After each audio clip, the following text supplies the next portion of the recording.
Hi, I'm Matt Egan, Editor-in-Chief of IDG UK Tech Media, and I'm here today with Jim Doherty of Dell Case, and we're here to discuss the migration from Windows XP after Microsoft ends support in April 2014.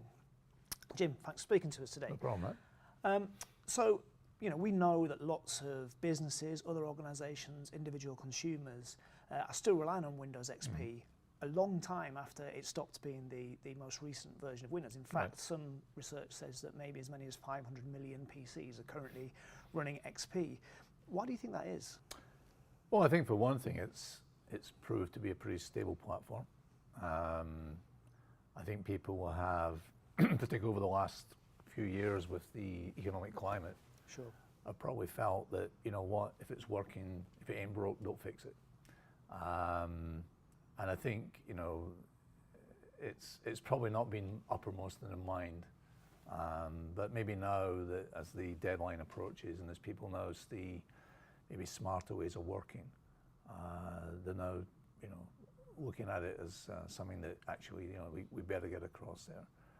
So I suppose, listening to your answer there, it's possible to say that there are some positive reasons for people still using Windows XP. The fact that the software itself is, I guess, still fit for purpose, and I guess it shows that hardware that must be at least 7 years old is still working pretty well. I mean, would that be fair to say, do you think? No, I think you're right, Matt. I mean, there's some element which says it's stable, and as I said earlier, it's working. I think the challenge, though, is, probably what can we do better? How can we take advantage of not just the new operating system, but advances we've made around hardware? How can people, work smarter? Sure. The power I often draw is that, we work in education, people are using technology at home. Yep. People are wanting to bring technology into the university that are light years ahead of what they're getting as part of the package. I think also the technology has moved on, not just the operating system, so they can take much better advantage. I think the technology is more reliable. Yeah. I think when you look at some of the, particularly for small businesses, the challenge of something going down, that's a big impact. Yeah. So if you can give them a more reliable operating system, a more reliable hardware base, and you can give them better ways of actually working, I think that's got to be a win-win. So that's the customers, if you like, as the end users speaking to the kind of IT. I think they are. Support, I think when you talk about the bring your own device. Yeah. And I think where that goes and where it ends up being, but I absolutely think that the customers are saying, Sure. and I think they're more technology savvy. Yeah. You think 12 years back, Yeah. people were just grateful to have something on a desk. There was no iPhone, there was no iPads. Sure. Or whatever. And I think that whole sort of consumerization and people feeling more comfortable about using technology says that you've got to step up to the plate. Do you think that maybe relates a little bit to the way that people work these days as well, in the sense that work used to be a place we went to, and now it's a thing we do? Yeah, absolutely. I mean, I'd probably go into a Dell office maybe once a fortnight. Sure. My time spent on the road, and at the same time I got the same demands. I need to get access to that data. Yeah. So anything we can do to help that and make people more, and again, if you're thinking about relatively small businesses, a small percentage point improvement in productivity has got a big impact in the bottom line. Sure. And these are all very positive reasons, I think, that, to consider moving on to Windows 8.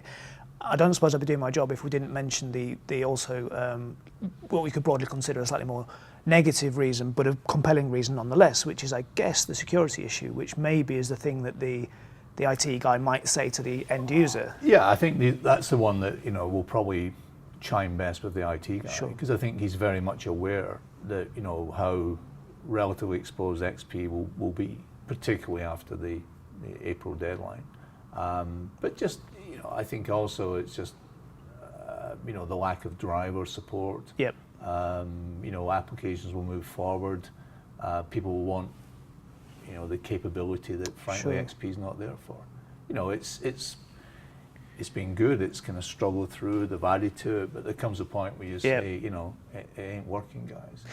And I think as well, I mean, you make a very good point, which is that you know, these days there is a driver coming from the end user into IT, and bearing in mind in a lot of small businesses, IT might just be the chief exec or the finance officer. Or the guy that shows the interest. Sure, and the best tool is often the tool that you have at hand, and so I think possibly we might see that end users are demanding to work in a more flexible way, and I think probably Windows 8 might help in that respect. Yeah, absolutely. I think it will. I mean, I think people are, you know, to the point you made earlier, you know, looking at a whole different approach to business.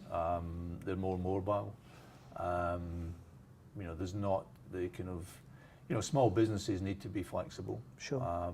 They need to be responsive to their customers, and they need to be where the business opportunity is. And I think Windows 8 absolutely supports that. Sure.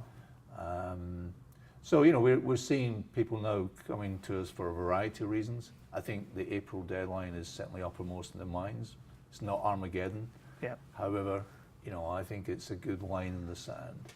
And I think they're now realizing that, you know, hey, we've got to start waking up to the fact that, you know, A, we've got to move, and B, there's probably smarter ways that we can use this opportunity and see it as a positive, as opposed to, oh no, kicking and screaming, let's move to. It's like, okay, how can we really take advantage of that and give our employees and indeed our customers, you know, a better way of working with our company. Sure. And you mentioned the value question earlier on, which is always uppermost in small business minds anyway. And then, you know, we've had a pretty tough few years financially. You know, I think often value is perceived as the cheapest device.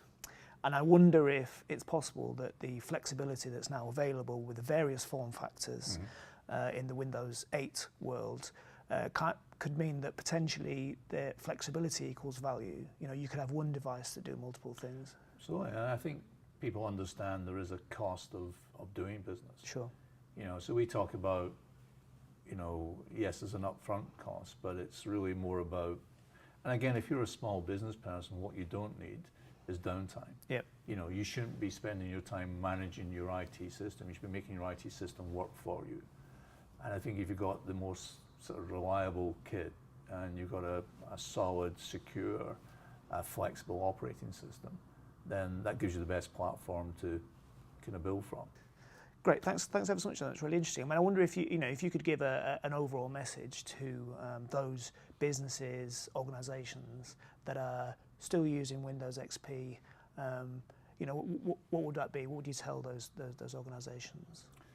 I think to see the cessation of support, if you like, as being a positive driver. Sure. You know, I think it's very much being couched maybe in a negative sense. Yeah. And actually, this is the time to say, okay, how do we embrace that? Yeah. How do we look at it from the positive thing? What benefits does it bring to our organisation? And how can we change the way that we work that, you know, helps us progress and move forward? Jim, thanks so much. That's a really positive message, I think, and I agree. I think it's an important message to take forward. So thanks so much, Jim Rossi from Dell Case. Okay, thanks for that. Cheers.